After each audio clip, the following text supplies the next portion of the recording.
everybody. Welcome back. It's another episode of Coffee with Coach. I am head CSUMB women's volleyball coach, Mo Melhart, and I am here with a very special guest, a very special friend, and someone that I get to share a wall with.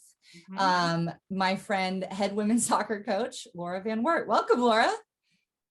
It's nice to see you. I know. I feel like we know a lot about each other's programs. We do. I was thinking this morning how we've spent a lot of time hearing things and popping in and out of each other's office. And I've definitely missed that this year. Oh, so badly. We had a coffee last week and it felt normal. It did. It felt like real life. I know. I actually got to hug you, which was like. I know. We asked, but it was consent, but we definitely went for it. Now talk to me this past year, you haven't had me coming into your office to bug you. But I know you have two kids and two wonderful daughters. So I assume they've been taking my place and coming in and seeing what mom's up to. Yes, they have been in a lot of Zooms. They really enjoy it. So I have a 2-year-old and a 5-year-old. Okay. And so it's so interesting. I love listening to how other coaches are spending their time just during the pandemic and the lockdown and not being able to coach. And I just remember everyone has a different challenge. Like some people are, they miss people or they're feeling bored. And then there's the parents out there just, we're hanging on. So we've had the 2 girls home for over a year. And it's been both wonderful and so hard. It's great. Like the 5-year-old, last year she learned how to ride her bike. We climb a lot of trees. She really is having this like 1980s summer that's like won't ever end, which has been really nice. Like we've gotten to spend a lot of time with them. The 2-year-old follows her around. She's, I think, wildly athletic just because she's chasing her sister around. And so, yeah, they've had this like long extended time. My 5-year-old actually, she we're very close and she's like, I actually don't mind coronavirus. She's like, Mom never goes to work. Oh, I do. So yeah, it's fun. Are they like, I have two sisters and, you fight and you have a sister. I mean, yes, like sisters are great. Are they friends right now? Like, do they like playing with each other or is it just another body that's around all the time? Somewhere in the middle. They've actually started to play together. Like they've been doing things that I think are probably pretty typical. Like I came in the room the other day and the 2-year-old was in a box and the 5-year-old was pushing her across the floor, which was just adorable. They do a lot of races together. The 5-year-old's really patient. They're very different people though. The 2-year-old, I don't know how else to say it. She's a piece of work. She chipped her front tooth. We still don't know how that happened. Probably jumping off of something. She started climbing out of her crib at about 19 months. Oh my God. So I actually had a week where I sewed all of her pajamas, the legs together, so she couldn't get her leg up high enough. Oh my God. She broke out of it. We're at this point now where, and I won't expand on it, I'll let you just imagine, we have to duct tape her diaper on. You're gonna have your hands full. She's adventurous. Yeah, she's one of a kind. Mm-hmm. And the older is sweet. She loves Zoom school. She actually got to go back to school last week. Oh, good for her. She made it 8 days and now she's homesick. So I think that's just being common. A parent during this time is it's this unbelievable roller coaster. It's great to be able to spend so much time with them. I will say, I think what's been really nice, and I've been talking to my team a lot about this, I think over the last month, we've really started to move into preparing for the fall. And I think we all found this huge part of our identity again. I mentioned it to you, that we're doing this huge workout program together and I'm doing it with them. And then we're doing a lot of soccer training together and they're starting to really kind of start to come out of, what's been going on the past year. Yeah. And so it's been really nice. I feel like I'm finding my identity as well. Like I definitely, we have the parenting piece, but it's really nice to feel like we're coming out of it. Yeah. And we're gearing up to play and we're really just trying to work on when are we going to peak. Yeah. I mean, this time of year, for a fall coach, like we are, this time of year kind of leading into, May is kind of a weird month with graduation, but then you like June and July and August is here. And if you're not ready by August, well, you're not going to be ready. Right. That's like kind of the mindset of fall coaches, at least in my experience. And I know, you've been here. How many years have you been here now? I've like 4. lost. Oh my gosh. So this will be 4. Yeah. So this should have, 4 years. Oh my gosh. That's yeah, well, it's just flown by. So I know you've coached a lot of soccer in a lot of different places and a lot of different levels. I mean, you have so much experience just in the soccer community, in the soccer world. Before we talk about your current team, which I definitely excited to hear about, take me back a little bit because was it the Pac-10 when you went to school? Are we Yeah, fellow Pac-10ers? Is that what we yeah. are? It was the Great. Pac-10, now the Pac-12.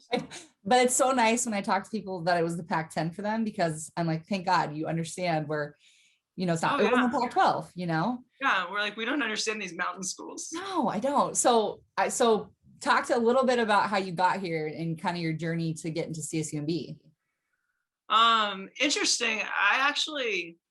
I don't want to say I started coaching on accident. I think a lot of us love the game so much that when we stop playing, we stay in it. Mhm. So really after I was done playing, had some injuries, and I started coaching youth.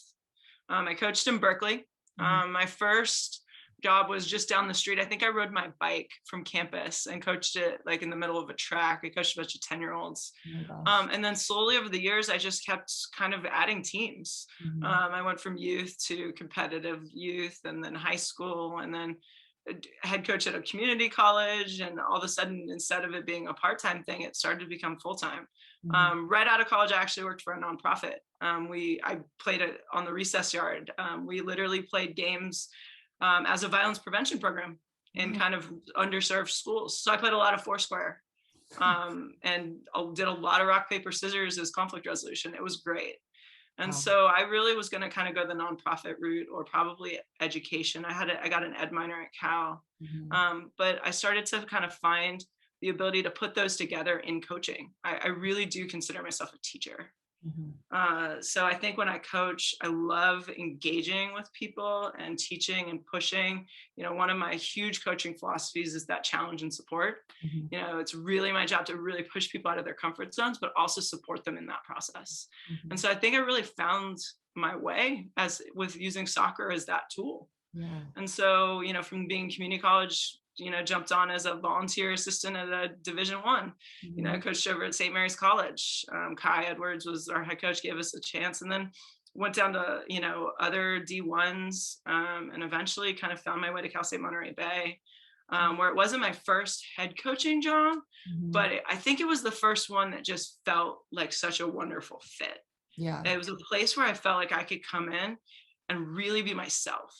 Mhm. And I think that's really what draws, from what I hear from the other coffee with coaches, all of us here. It's that opportunity, that space, and Mhm. that freedom to really develop the program in a way that will make us successful. And I Mhm. would say, I think one of the most amazing things about being here is as long as there's that kind of pursuit of excellence, you have that freedom to do it in whichever way you want and works for you. Because I Mhm. mean, even you and I, we probably are two of the most competitive people in the world, but we're super different. Mhm. And it's so interesting that we really do have, I think, those same end goals, and just the process is just a little different in each and Yeah. every way. Yeah. And I think I really love that about working with all my peers here. Mhm. It's great seeing how people kind of pursue that excellence. Yeah. Talk a little bit about how like your connection with the community, because I know it's significant and I know it's important to you. I mean, we were talking earlier, I know that's a really important part of just who you are as a person, but talk a little bit about that connection that you have here. It's funny. I think, everyone talks about, all of the challenges of COVID and being at home and not being able to really, not coaching our program in the same way that we're used to. And I think what I've really gotten a chance to do over the last kind of 6 months is really start to work with the local soccer community, where I think in our first couple years here, it was really hard for us as a staff to kind of get outside of what we were building. I Mhm. think you kind of have to start with your core and then start to build out. And I think once we really felt like they had that great foundation of culture, now I felt like I could really have that time and that space to kind of get into the community. And so I've been able to, coach some youth players. I've been able to kind of be involved with some clubs. I've been talking over the last couple of weeks with a lot of different coaches, just about, and my passion is women's soccer and girls soccer. And so, that's really where, when I talk about going into the soccer community here, I'm talking about our young women. And so I've really, really enjoyed it. There's some amazing people in this community. And I think with the addition of Monterey FC and Frank, who's really just an amazing coach. I used to go see Frank's games when I was a kid. Oh, wow. He's so talented. So I think that soccer culture, it's starting to thrive here. And so it's fun to be a part of it on both ends, having kind of the development process of the younger players, and also being kind of at that top end of having, a really competitive program. I think it'll be really fun to just kind of build that together. And so I think that's kind of that last phase of really settling in here. It's funny, you think after 4 years you'd be settled, but it takes a little time, and you're always adjusting. And so I do think that's been a huge positive that I've really enjoyed for COVID. And then on a personal level, I can't tell you the first time I was out on a field being able to coach. I bet I'm a lot for those girls right now, by the way. I've been off for a year, and then you let me lose some 12-year-olds, those poor little buddies.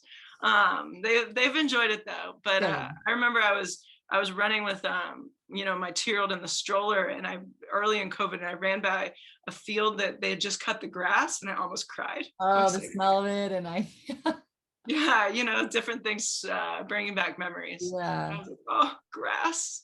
Yeah, it's so great though, that you've found the opportunity to make positives out of this, what what was a really hard year. And there was a lot of negatives, I'm not going to sugarcoat it, but I think, I was talking to Walt about gratitude and just being thankful, and you being out in the community and working with those young women, those young girls. I mean, that's going to leave a lasting impact on their lives. And I think that's really cool that you have the time, or you've had the time to do that. Cause you're right.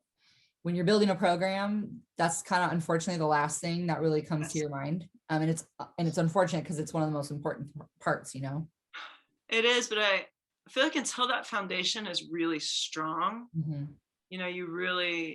that's where we put so much of our work. Monterey County is an amazing place. It is. It's a really special place. I mean, that's why I'm here, and I love it. And really thankful that I'm here. I was just thinking, you said that your heart and your passion is with young women and with girls and girls soccer. And, soccer was the first sport, like many people, I'm sure, was the first sport I ever played. And, it was like Saturday morning, and mom and dad, get me out there, in the Northwest. And it's, you don't stop anything in the Northwest unless like the earth is literally falling apart. I mean, like hailstorms, and you play soccer and everything.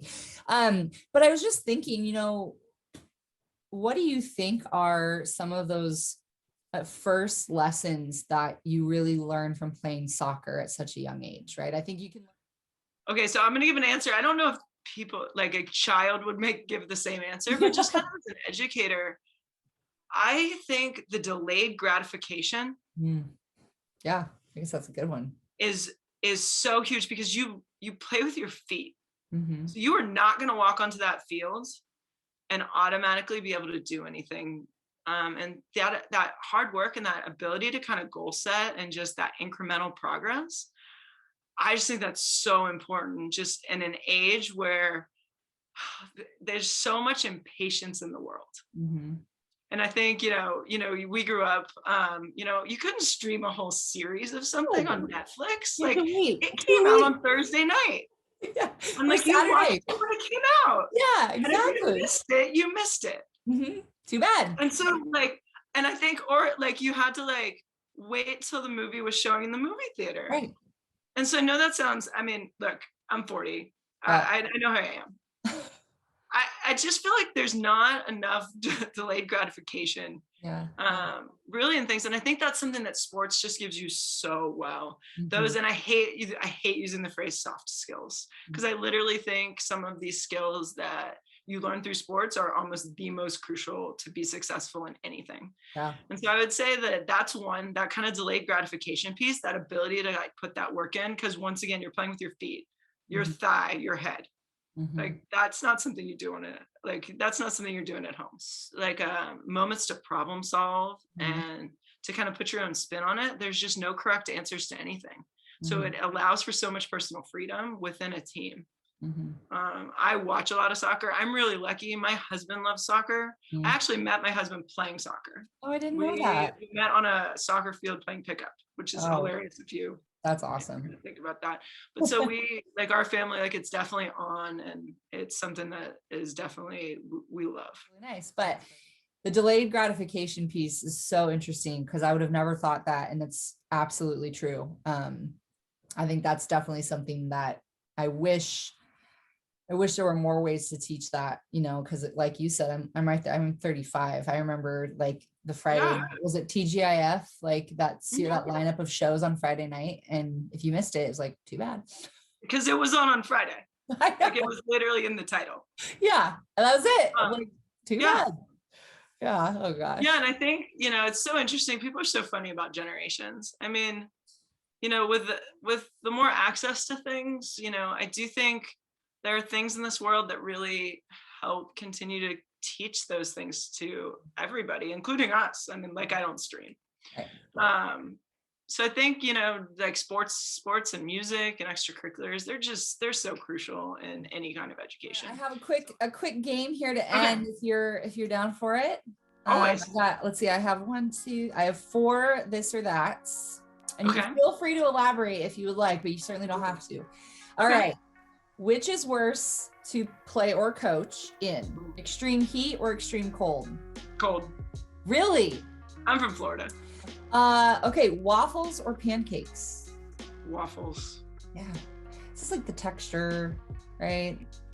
Syrup can sit in the little, I don't know. That's Yeah, I do like the little. I do like the little bowls. Mhm. You can spread it all out. It can be. Mhm. You can kind of control, a little more controlled. Not to give a window into my brain right there. Yeah. But yeah, I think waffles. I'm a big fan of a pumpkin, like add a flavor in there. Interesting. I would have thought that. No, Okay. Windows down or air conditioning? I'm a windows down. Yeah. Wow. I think because my high school car didn't have any air conditioning, as I'm sure I'm not the only one who experienced that. Yeah. Yeah, I was a windows down girl, and especially California. I mean, the Central Coast, it's just amazing. We have our windows open and fresh air. Yeah, I love California. All right, last one. What is worse, doing laundry or the dishes? Dishes. Me too. But I'm in an amazing relationship that we just naturally, I do all the laundry, he does the dishes. I don't even think we've talked about it. It just worked out that way. It's just really worked out. Compatibility is really Huge. important. It's huge. Compatibility. I'm really looking forward to seeing your young women out on the field with those lights on, and just really, I know you guys had a great season before COVID shut everything down, and I think your program is going to be something to be reckoned with, and I'm really, really excited to watch you and just your whole team go to work in a couple of months. Oh, they're definitely ready, and really excited. Like I said, I feel like we got a piece of our identity back. Yeah. And we're really ready to go. I'm excited. Well, this has been another episode of Coffee with Coach, brought to you by Captain and Stoker. Thank you, head women's soccer coach, and my friend Laura VanWart for being with me today. And we'll see you soon. Go Otters. Thanks, Mo.